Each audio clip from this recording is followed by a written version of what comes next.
बता दें कि विदेश सचिव विक्रम मिस्री भारत पाकिस्तान सैन्य संघर्ष पर संसदीय समिति को ब्रीफ करेंगे। इसमें 22 अप्रैल को हुए पहलगाम आतंकी हमले के बाद 7 मई की रात पीओके में मौजूद आतंकी ठिकानों पर ऑपरेशन सिंदूर के तहत एयर स्ट्राइक और 10 मई हुए भारत पाकिस्तान सीज फायर सहमति की पूरी जानकारी होगी।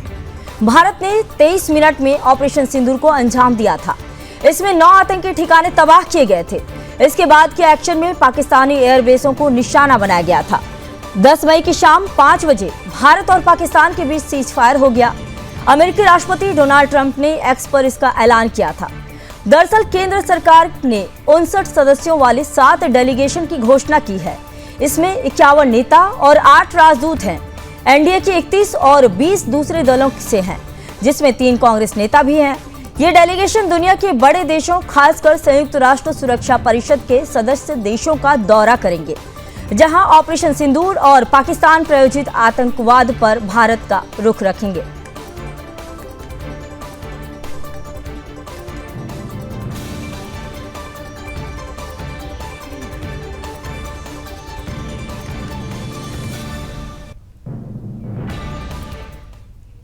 तो चलिए इसी खबर पर और अधिक जानकारी के लिए सुदर्शन न्यूज के रेजिडेंट एडिटर मुकेश कुमार जुड़ चुके हैं। मुकेश जी बताइए, आज जो है सारे डेलीगेशंस का जो है इसको लेकर दिया जाएगा, सारे अपडेट दिए जाएंगे, इस पर जानकारी दी जाएगी। ऑपरेशन सिंदूर को रिज्यूम किया गया, सीज फायर किया गया, उसके बाद विपक्ष की लगातार यह मांग रही है कि ऑपरेशन में क्या कुछ हुआ और पूरे मामले की जानकारी जो है संसद को होना चाहिए और इसके लिए विशेष सत्र बुलाने की मांग जो है विपक्ष लगातार कर रहा था। लेकिन सरकार ने विशेष सत्र बुलाने की बजाय जो है जो विदेश मामले की जो समिति होती है पार्लियामेंट की, उस समिति को सरकार संबोधित करेगी और सरकार जाकर के पूरी जानकारी देगी ऑफिशियली। इस बात का प्रावधान किया है क्योंकि जितने भी संसद सदस्य होते हैं वो किसी न किसी पार्लियामेंट्री कमेटी के जो है वो मेंबर होते हैं और विदेश मामलों के जो समिति है उसके अध्यक्ष शशि थरूर है और उसमें दूसरे जो विपक्ष का पूरा जो कुनबा होता है, हर एक छोटी चाहे बड़ी पार्टी जो भी हो पार्लियामेंट में जो मौजूद है उन सब के सदस्य उसमें होते हैं। 34 सदस्य होते हैं इस कमेटी में। तो अगर उस कमेटी को सरकार ऑफिशियली जाकर के सारी चीजें ब्रीफ करती है तो एक तरीके से आप कहें कि जो चीज विशेष सत्र में संसद के सामने रखा जाएगा वही चीज कहीं है इन शॉर्ट फॉर्म जो है वहां पर होती है और इसमें कोई राजनीति नहीं होती है। और चूंकि सरकार देश की सुरक्षा के मामले में किसी भी तरह की कोई राजनीति नहीं चाहती है और नहीं इस पे कोई पॉलिटिकल डिस्कशन नहीं चाहती है, सीरियस डिस्कशन चाहती है, इसीलिए उन्होंने सरकार ने तय किया कि कमेटी के सामने सरकार जाएगी और उनको अपना ब्रीफ करेगी और जिनको जो सवाल पूछना होगा वो वहां से पूछ भी सकते हैं। ये जो सेशन रखा गया आज ही, ये सेशन है, 2 सेशन है। 11 बजे से पहला सेशन होगा, उस पर अध्यक्षता जो है शशि थरूर करेंगे और विक्रम मिस्री जो कि विदेश सचिव हैं वो ब्रीफ करेंगे, पूरी जानकारी सरकार की तरफ से देंगे। सेना ने क्या कार्रवाई की, सरकार ने क्या कार्रवाई की, पाकिस्तान की तरफ से क्या हुआ, किन किन चीजों को सरकार ने सेना ने ध्वस्त किया, वो सारी जानकारी जो अब तक मीडिया में दी गई है और उससे भी आगे की जानकारी जो संसद सदस्य जो पूछना चाहेंगे उन सब पे विक्रम मिस्री जो है, जो कि विदेश सचिव है सरकार के विदेश मंत्रालय के, वो कन्विंस करेंगे और सारे प्रश्नों के उत्तर भी देंगे, अपनी तरफ से जानकारी भी देंगे। एक तरीके से आप कहें जो संसद के भीतर में जो श्वेत पत्र किसी मामले पे जारी किया जाता है सरकार की तरफ से, ये उसी तरीके का मामला है। देखिए, जिस तरह से ऑपरेशन सिंदूर पर ये जो डेलीगेशन जो बनाई गई है और इससे क्या ये संदेश नहीं जाता है कि आतंकवाद के खिलाफ जो है अब एकजुटता देखी जा रही है और ये संदेश जो है अब पूरे दुनिया में जा रहा है?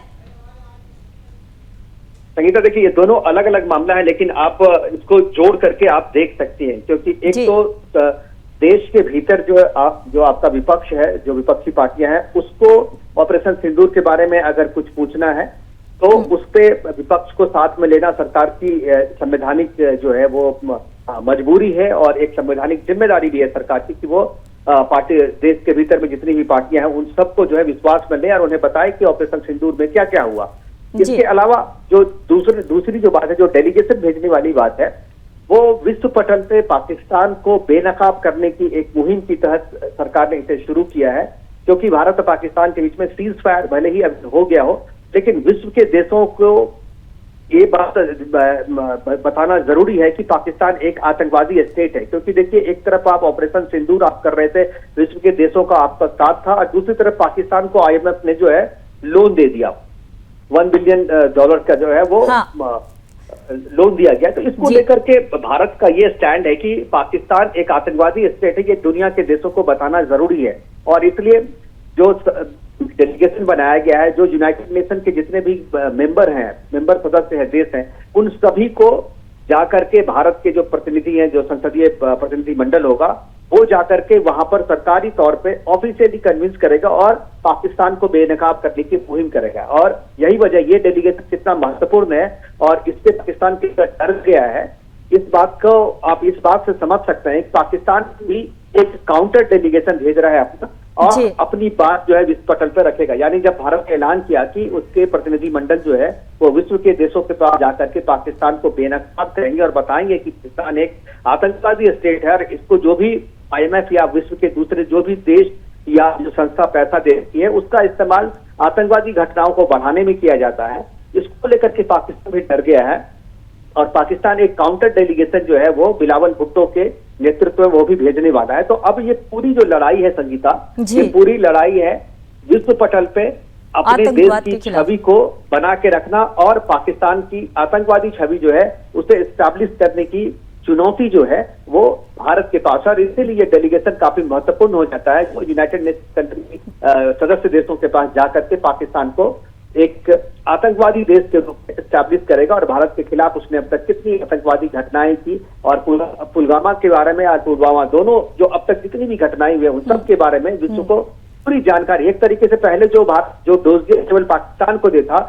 था, वही डोजियर है अब विश्व के सभी देशों को भारत देगा पाकिस्तान के खिलाफ, और बताएगा कि उनकी कार्रवाई जो है कितनी जेन्युइन है, और उनकी कार्रवाई पाकिस्तान के खिलाफ नहीं है, पाकिस्तान की सेना या वहां के सिविलियन के खिलाफ नहीं है, बल्कि वहां के आतंकवादियों के खिलाफ है, आतंकवादियों ठिकाने के खिलाफ है। और ये मुहिम जो है आतंकवाद के खिलाफ है, जिससे केवल भारत ही नहीं बल्कि दूसरे देश जो है वो भी इससे पीड़ित है। तो आतंकवाद पर एक जो कंसेंसस बन रहा है पूरे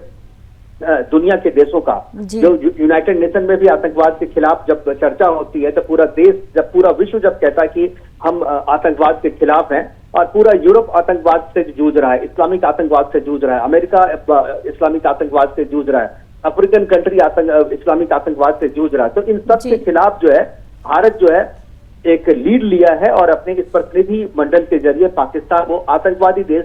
साबित करने की मुहिम की यह शुरुआत की है। देखिए, इसके पहले भी भारत ने अपने डेलीगेशन भेजे थे, लेकिन जब अटल बिहारी वाजपेयी की सरकार थी और फिर जब मनमोहन सिंह की सरकार थी, उस दौरान भी भेजे गए थे। लेकिन इस बार का, जैसा कि आप बता रहे थे, इस बार का जो डेलीगेशन जो भारत जो भेज रहा है, ये बहुत ही ज्यादा महत्वपूर्ण हो जाता है, क्योंकि ये आतंकवाद के खिलाफ है और पाकिस्तान को बेनकाब करना बहुत ही ज्यादा जरूरी हो जाता है। लेकिन देखिए, इसी बीच मुकेश जी, एक और खबर आ रही है कि TMC ने इस डेलीगेशन से दूरी बना ली है, यानी कि यूसुफ पठान जो कि इस डेलीगेशन का हिस्सा थे, उन्होंने दूरी बना ली है। TMC इस डेलीगेशन में हिस्सा नहीं ले रही है, तो इस चीज को आप किस तरह से देख रहे हैं? बिल्कुल, देखिए, अगर TMC इसमें हिस्सा नहीं ले रही है, इट मींस कि पाकिस्तान की प्रो पाकिस्तान जो पॉलिटिक्स की, प्रो मुस्लिम जो ममता बनर्जी वेस्ट बंगाल में करते रह रही है, उसको उस नजरिए से आप देख सकते हैं, क्योंकि ममता बनर्जी वेस्ट बंगाल की पॉलिटिक्स जो है वो प्रो मुस्लिम वहां पर करती है, और उनको लगता है कि भारत के जो मुसलमान हैं वो पाकिस्तान के खिलाफ अगर देश कहता है तो वो उसका विरोध करेंगे या उसके साथ खड़े नहीं होंगे। और इसी मेंटालिटी के तहत जो है, इसी विचार के तहत जो है, ममता बनर्जी ने इस डेलीगेशन से अपने आप को अलग किया है। और ये दुर्भाग्यपूर्ण है कि देश के खिलाफ, जब एक देश किसी मुद्दे के साथ में है, किसी मुद्दे को लेकर के दुनिया को बताना चाह रहा है, तो उसमें ममता बनर्जी वेस्ट बंगाल की मुख्यमंत्री, केवल ममता बनर्जी नहीं, वेस्ट बंगाल जैसा महत्वपूर्ण राज्य जो कि सीमावर्ती राज्य, बांग्लादेश से कटी हुई उस सीमा है, और वो अगर इस तरीके के डेलीगेशन से अपने आप को अलग करता है, तो एक संदेश साफ जाता है कि वेस्ट बंगाल की जो पॉलिटिक्स है वो पूरी तरीके से प्रो पाकिस्तान पॉलिटिक्स है और प्रो मुस्लिम पॉलिटिक्स है, और इसका विरोध किया जाना चाहिए। और ममता बनर्जी से यह पूछा जाना चाहिए कि आप किस आधार पर इस डेलीगेशन से अपने आप को अलग किया है? क्या आप पाकिस्तान की कार्रवाई का समर्थन करती हैं? और अगर आप करती हैं, और अगर उनके डेलीगेशन से अपने आप को अलग करने के जवाब से अगर सरकार संतुष्ट नहीं होती है, तो मुझे लगता है कि उसके उनके खिलाफ कार्रवाई होनी चाहिए, क्योंकि ये देशद्रोह की कार्रवाई है। ये देशद्रोह से जोड़ करके आप इसको देख सकते हैं, क्योंकि आप पाकिस्तान को एक आतंकवादी स्टेट घोषित करने के लिए डेलीगेशन, एक ऑफिशियल डेलीगेशन आप दुनिया के देशों के सामने भेज रहे हैं। उसमें ये साबित करने की कोशिश की, यह जो डेलीगेशन है इसमें भारत के जो लोकतंत्र है, भारत के लोकतंत्र में शामिल जो दूसरी पार्टियां हैं वो एकजुट नहीं है, ये मैसेज दुनिया के देशों के सामने भी जाएगा। इसलिए मुझे लगता है कि ये बहुत ही दुर्भाग्यपूर्ण है कि ममता बनर्जी अपने आप को इस डेलीगेशन से अलग कर रही, क्योंकि ये केवल इंटरनल पॉलिटिक्स का मामला नहीं है। दुनिया के देशों के सामने जब इसकी बात होगी, जब पाकिस्तान जब इसकी आलोचना करेगा, तो ये बात मेंशन करेगा कि आप जो डेलीगेशन भेज रहे थे पाकिस्तान को आतंकवादी साबित करने के लिए, उसमें तो आपके देश की पार्टियां भी आपके साथ में नहीं थी। तो ये एक तरीके से पाकिस्तान के शब्द में अब जो है अपनी आलोचना के शब्द देना हुआ। तो ये जो एक्टिविटी, चाहे ये जो डिसीजन है ममता बनर्जी का, ये देश के खिलाफ है, संविधान के खिलाफ है और राष्ट्रीय एकजुटता, यूनिटी के खिलाफ है। बिल्कुल, जिस तरह से ममता बनर्जी के पार्टी ने जिस तरह से किनारा किया है, ये बहुत ही बड़ा सवाल उठता है और उनसे सवाल भी होना चाहिए। लेकिन मुकेश जी, क्या आपको लगता है कि ऐसे कई और नेताओं के चेहरे सामने आएंगे इस बीच? देश के अंदर कई और ऐसे नेता भी और निकल कर सामने आएंगे जो कि विरोध करेंगे और उनके चेहरे सामने आएंगे। संगीता, कोई भी नेता इंडिविजुअली इस मुहिम से अपने आप को अलग नहीं कर सकता, क्योंकि ये जो सिलेक्शन, अभी देखिए कांग्रेस के भीतर भी चर्चा हुई थी कि शशि थरूर को भेजा जाए या नहीं भेजा जाए, क्योंकि इसमें नेताओं को डायरेक्ट पार्टी से मांगा, लिस्ट पार्टी ने भी दिया है, लेकिन पार्टी से नहीं मांग करके सीधा सरकार ने भी अप्रोच किया है जी। और शशि थरूर का नाम जो है दिया, क्योंकि शशि थरूर विदेश मामले की जो समिति है पार्लियामेंट की, उसके अध्यक्ष भी हैं, तो इस नाते भी उनका नाम जो है सरकार ने चयन किया है। लेकिन कांग्रेस की तरफ से जो लिस्ट आई है उसमें शशि थरूर का नाम नहीं है। कांग्रेस नहीं चाहती है कि शशि थरूर जाए इस डेलीगेशन को लेकर के, लेकिन ये जो चीज है इसमें भी कांग्रेस आलोचना जरूर कर रही है, लेकिन डेलीगेशन में जो है शशि थरूर को रोकने के लिए कोई मुहिम अब तक आधिकारिक तौर पर जो है उसने नहीं दिया है। और शशि थरूर देखिए, लंबे समय से उनका जो है एक राजनयिक होने का उनका इतिहास है। वो यूनाइटेड नेशन के अध्यक्ष का चुनाव भी लड़ चुके हैं और वर्ल्ड के जो दूसरे देश हैं और यूनाइटेड नेशन में जिस तरीके से लॉबिंग की जाती है उसका उन्हें एक लंबा अनुभव है और उन्होंने लंबे समय तक यूनाइटेड स्टेट्स में काम किया है, विदेश विभाग में काम किया है, राजदूत रहे हैं। तो उनको अनुभव, तो उनके अनुभव का फायदा जो है भारत को और इस डेलीगेशन को मिले, इसके लिए शशि थरूर का नाम सरकार ने आगे किया है। कांग्रेस ने पॉलिटिकल वजह से, अपनी राजनीति की वजह से जो है शशि थरूर के नाम को आगे नहीं किया है, लेकिन ये इस इंटरनल पॉलिटिक्स को कम से कम कांग्रेस जो है विरोध जरूर कर रही है लेकिन रोक नहीं रही है। तो अगर ममता बनर्जी और कांग्रेस के स्टैंड को आप कहें तो ममता बनर्जी का स्टैंड वर्स्ट है, इनका खराब आप कह सकती हैं, बैड कह सकती हैं। आलोचना राजनीति में चलती है कि आलोचना के स्तर पे कांग्रेस यहाँ तक है, लेकिन जिस तरीके से डेलीगेशन में अपने प्रतिनिधि को विड्रॉ किया है ममता बनर्जी ने, ये कहीं से भी एक्सेप्टेबल नहीं है और इनके खिलाफ कार्रवाई होनी चाहिए और सरकार को पूछना चाहिए। और मुझे लगता है कि पूछेगी भी, सरकार इससे पूछेगी कि आपने क्यों विड्रॉ किया है और इसके लिए एक कारण जो है देश को बताएं आप कि आपने इस डेलीगेशन से अपने आप को विड्रॉ क्यों किया है। मुकेश जी, एक और सवाल यहाँ पर उठता है कि ऑपरेशन सिंदूर को लेकर जब विदेश सचिव की ब्रीफिंग आज होगी तो इसके बाद जो भी पाकिस्तान प्रेम का राग अलापते हैं उनकी बोलती बंद हो जाएगी क्या? देखिए, ये पॉलिटिक्स नहीं है, ये जो विक्रम मिस्री जो आज पार्लियामेंट्री कमेटी के सामने जो कहेंगे, एक तरीके से श्वेत पत्र वो बोलेंगे, क्योंकि संसद को ये जानने का अधिकार है, संवैधानिक अधिकार है कि सरकार अगर कोई किसी दूसरे देश के खिलाफ कोई कार्रवाई करती है तो उसमें सही स्थिति क्या है, क्योंकि जो मीडिया के थ्रू जो बातें आती है, जो बातें अखबार के थ्रू, टेलीविजन के थ्रू या जो बयानों के थ्रू आती है वो आधिकारिक नहीं मानी जा सकती। उन इंफॉर्मेशन के आधार पे आप कोई पॉलिसी नहीं बना सकते और आप सरकार की ना तो आलोचना कर सकते हैं ना सरकार की प्रशंसा कर सकते हैं संवैधानिक तौर पे। तो ये एक प्रावधान है हमारे संविधान में कि जब भी इस तरीके की कोई घटना होती है या कोई वारदात होती है या कोई एक्शन लिया जाता है किसी देश के खिलाफ में, तो संसद को इसके बारे में जानकारी दी जाती है। ये एक प्रोसेस है और इसी प्रोसेस के तहत संसद को जानकारी देने का दो तरीका है। एक तरीका है कि आप ज्वाइंट सेशन बुलाएं और ज्वाइंट सेशन में आप जा करके सरकार अपनी तरफ से जो श्वेत पत्र जारी करे और स्टेटमेंट जारी करे और वहां एक बहस हो। लेकिन यह जो मुद्दा है भारत पाकिस्तान के बीच में, ये बहस करने का मुद्दा नहीं है और तर्क वितर्क करने का मुद्दा नहीं है। इसमें सरकार ने क्या किया, सेना ने क्या किया, पाकिस्तान ने क्या किया और आगे सरकार की क्या स्ट्रेटजी है, इस बात को बताने के लिए विदेश मामलों की जो समिति है पार्लियामेंट की, उसको जाकर के विदेश सचिव विक्रम मिस्री जो है वो 2 सेशन में पूरी तरीके से जानकारी देंगे, एक तरीके से कहेंगे श्वेत पत्र देंगे और सांसद जो सवाल पूछना चाहते हैं उनकी जो जिज्ञासा है, उनको अगर कोई डाउट है कि चाहे उनको सरकार इसके बारे में कुछ सजेशंस देने हैं तो वो भी इस समिति के सामने जो है वो दे सकते हैं। जी, बहुत बहुत धन्यवाद मुकेश जी, आपने पूरी जानकारी दी। तो आपको बता दें कि ऑपरेशन सिंदूर पर आज जिस तरह से विदेश सचिव जानकारी देंगे और साथ ही वो बताएंगे कि किस तरह से पाकिस्तान में कहर बरपाया और स्ट्राइक का पूरी तरह से खुलासा करेंगे, किस तरह से 23 मिनट में 9 आतंकी ठिकानों को उड़ाया गया।